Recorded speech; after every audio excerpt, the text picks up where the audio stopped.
South state viewers எல்லாருக்கும் வணக்கம். பார்த்தீங்கன்னா, தமிழ் சினிமால படம் ஓடுதோ இல்லையோ, ஆனா பிரச்சனைக்கு இங்க பஞ்சமே இல்ல. நாங்க குடுக்குறோம்டா கன்டென்ட் அப்படின்ற மாரி வாரம் வாரம் பார்த்தீங்கன்னா, சூப்பரான கன்டென்ட்லாம் வந்து நம்ம ஆட்கள் வந்து வீசிட்டு இருக்காங்க. இந்த வாரத்துல என்ன அப்படின்னு பார்த்தீங்கன்னா, நம்ம மியூசிக் டைரக்டர் தேவிஸ்ரீ பிரசாத். அவருக்கு என்னப்பா ஆச்சு? அவருக்கு ஏதாவது பிரச்சனையா அப்படின்னு பார்த்தீங்கன்னா, பிரச்சனை தான். பட் இது வேற மாரி ஒரு பிரச்சனை அப்படின்னே சொல்லலாம். அவர் வந்து பார்த்தீங்கன்னா, புஷ்பாக்காக வந்து நேஷனல் அவார்ட் வின் பண்ணியிருந்தாரு. புஷ்பாவோட ப்ரொடியூசர்ஸும் அந்த மைத்ரி மூவிஸ். ஓகேவா? தொடர்ந்து இந்த புஷ்பா 2 பண்ணும்போது, வேற யாரு? அவரு தான் மியூசிக் டைரக்டரா இருப்பாரு. ஆப்வியஸ்லி அவரு தான் மியூசிக் டைரக்டரா இருந்தாரு. ஆனா புஷ்பா 2ல என்ன நடந்திருக்கு அப்டின்னா, பாட்டெல்லாம் வந்து அவரு சூப்பரா பண்ணி குடுத்துட்டாரு. ஆனா மியூசிக் அதாவது பேக்கிரவுண்ட் மியூசிக் வந்து இப்போ படத்துக்கு ரொம்ப முக்கியம்ல. ஏன்னா இப்போலாம் வந்து பாட்டு நல்லா இருக்கோ இல்லையோ, எல்லாருமே ஆடியன்ஸ்லாம் வந்து அந்த ஓஎஸ்டி ஒரிஜினல் சவுண்ட் ட்ராக் எப்படி இருக்க போது, ஒவ்வொரு சீனுக்கும் பிஜிஎம் எப்படி இருக்க போது, அத வச்சு தான் வந்து மியூசிக் டைரக்டரோட வேல்யூவே வந்து ரேட் பண்றாங்க. அதனால இந்த இந்த படம் புஷ்பா 2ல வந்து பார்த்தீங்கன்னா, இந்த ரெக்கார்டிங் இந்த பிஜிஎம்லாம் வந்து ரொம்ப டைம் ஆச்சு. சொன்ன டேட்டுக்குள்ள அவர் டெலிவரியே பண்ண மாட்றாரு. எப்போ கேட்டாலும் எக்ஸ்கியூஸ் சொல்றாரு. அப்படின்ற மாரி நெறைய பிரச்சனைகள் இருந்தனால, மியூசிக் டைரக்டர் தமன், அதுக்கப்புறம் சாம் சிஎஸ்கிட்டலாம் வந்து அவங்க ஹெல்ப் கேட்டு, அவங்க தான் வந்து பேக்கிரவுண்ட் ஸ்கோர முடிச்சு குடுத்துருக்காங்க அப்படின்ற மாரி தான் சொல்லப்படுது. பட் அஃபிஷியலா வந்து எல்லா இடத்துலயுமே வந்து அந்த அவரோட போஸ்டர்ஸ்லாம் அந்த புஷ்பா 2ல போஸ்டர்லயே பார்த்தீங்கன்னா, அந்த டிஎஸ்பி மியூசிக் அப்படின்ற ஒரு சீல் மாரி இருக்கும். அது வந்து அவரோட ட்ரேட் மார்க் மாரி. அஃபிஷியலா வந்து அப்படிதான் சொல்லப்படுது. ஆனா நெறைய பேருக்கு வந்து இன்சைடர்ஸ் நியூஸ் என்ன வந்திருக்கு அப்டின்னா, பேக்கிரவுண்ட் ஸ்கோர் வந்து தேவிஸ்ரீ பிரசாத் வந்து அவங்க பண்ணல. சாம் சிஎஸும், தமன்னும் தான் முடிச்சு குடுத்துருக்காங்க. பட் அது எந்த அளவுக்கு வெளில தெரிய போகுது அப்டின்னு தெரியல. ஒரு வேள அந்த படத்தோட அந்த அவர் சின்சியர் தேங்க்ஸ் டூ அந்த டைட்டில் கார்ட்லயாச்சும் அவங்க பேர் வருமா அப்டின்றது கூட தெரியல. இதனாலேயே வந்து பார்த்தீங்கன்னா, இந்த மைத்ரி மூவிஸ்க்கும் இவருக்கும் வந்து ஒரு சின்ன ஒரு மோதல் மாரி ஏற்பட்டிருக்கு. அதுக்கப்புறமா என்ன அப்டின்னா, இந்த குட் பேட் அக்லி நம்ம தல அஜித் குமாரும், ஆதிக் ரவிச்சந்திரனும் சேர்ற அந்த படம். அந்த படம் வந்து பொங்கலுக்கு ரிலீஸ் ஆகுது அப்படின்னு சொல்லி நெறைய ஒரு ஹைப் வந்துச்சு. பட் இன்னும் அவங்க வந்து அஃபிஷியலா டேட் அனௌன்ஸ் பண்ணல. அந்த படத்துக்கும் பார்த்தீங்கன்னா வந்து மைத்ரி மூவிஸ் தான் ப்ரொடியூசர். அந்த படத்துக்கு மியூசிக் டைரக்டரா வந்து தேவிஸ்ரீ பிரசாத் தான் சூஸ் பண்ணாங்க. சம்பவம் லோடிங் அப்படின்ற ஒரு சாங் தான். அந்த சாங் வந்து பார்த்தீங்கன்னா, இந்த குட் பேட் அக்லியோட ஃபர்ஸ்ட் சிங்கிளா ரிலீஸ் பண்ண போறாங்க அப்படின்னு சொல்லி நெறைய பேர் சொல்லிட்டு இருந்தாங்க. அண்ட் அந்த அந்த சாங்கோட சீக்வென்ஸ்லாம் கூட ஷூட் பண்ணி முடிச்சுட்டாங்களாம். பட் அந்த பாட்டோட டியூன் எதுல இருக்கு அப்படின்னு பார்த்தீங்கன்னா, தெலுங்கு படத்துல வால்டர் வீரையா அப்படின்னு சொல்லி ஒரு படம். அண்ட் இந்த படத்துல வந்து பாலகிருஷ்ணன் நடிச்சிருப்பாரு. இந்த படத்துல இருந்து தான் வந்து அந்த டியூன எடுத்திருக்காரு. இப்போ அந்த படத்திலயும் அவர் தான் மியூசிக் டைரக்டரு. இந்த படத்துக்கும் அவர் தான் மியூசிக் டைரக்டர்னால அந்த படத்துல இருந்து ஒரு இன்ஸ்பிரேஷன் மாரி அந்த டியூன் எடுத்திருக்காரு அப்படின்ற மாரி கேள்விப்பட்ட உடனே ஆதிக் ரவிச்சந்திரன் வந்து இல்ல எனக்கு வந்து ஃப்ரெஷ்ஷான டியூன் நீங்க குடுங்க அப்படின்றப்போ, அங்க ஒரு சின்ன ஒரு ஆர்குமென்ட் மாரி போயிருக்கு.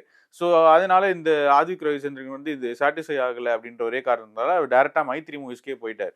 மைத்ரி மூவிஸ் என்ன சொல்லியிருக்காங்கன்னா, சரி ஓகே. உங்களுக்கு இல்லன்னா ஒரு சாங்ஸ் மட்டும் பண்ணட்டும். உங்களுக்கு பிஜிஎம் வந்து நம்ம வேற ஏதாவது மியூசிக் டைரக்டர் வச்சு பண்ணிக்கலாம் அப்படின்ற மாரி சொல்லியிருக்காங்க.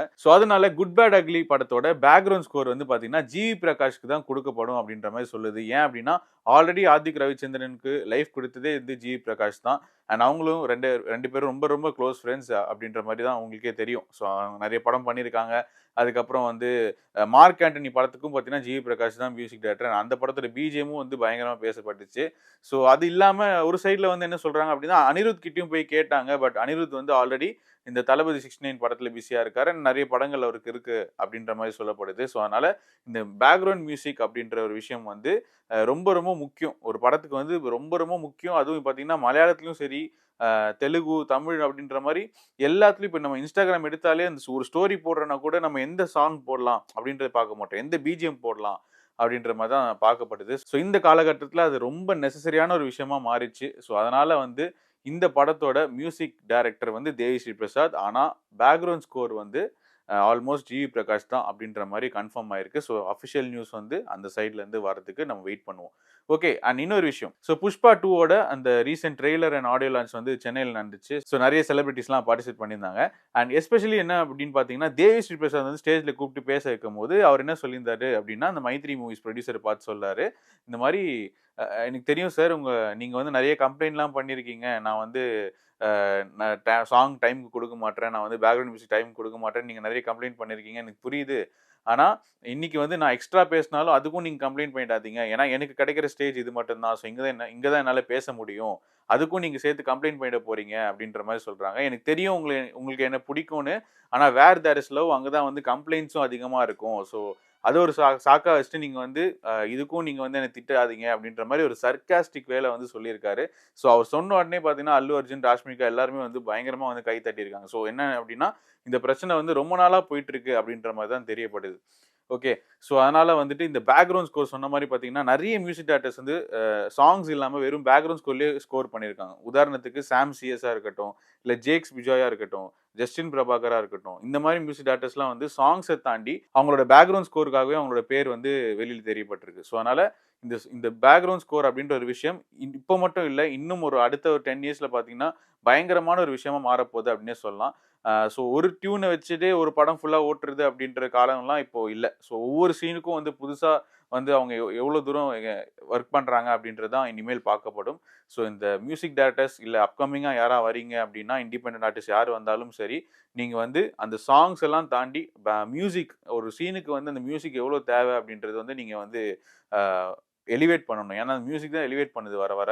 ஸோ சீன்ஸ தாண்டி அந்த ஃபைட் எதா இருந்தாலும் சரி, இல்ல ரொமான்டிக் சீனா இருக்கட்டும், இல்ல ஒரு எமோஷனல் சீனா இருக்கட்டும், அந்த மியூசிக் வந்து ரொம்ப ரொம்ப முக்கியம். ஸோ அதனால இந்த பேக்கிரவுண்ட் ஸ்கோர் வந்து இந்த தமிழ் சினிமாலயும் சரி, எல்லாத்துலயும் ரொம்ப ரொம்ப முக்கியம். ஸோ இன்னும் வேற என்னலாம் பிரச்சனைகள் வருதுன்னு சொல்லி நம்ம பொறுத்திருந்து பார்க்கலாம். Thank you.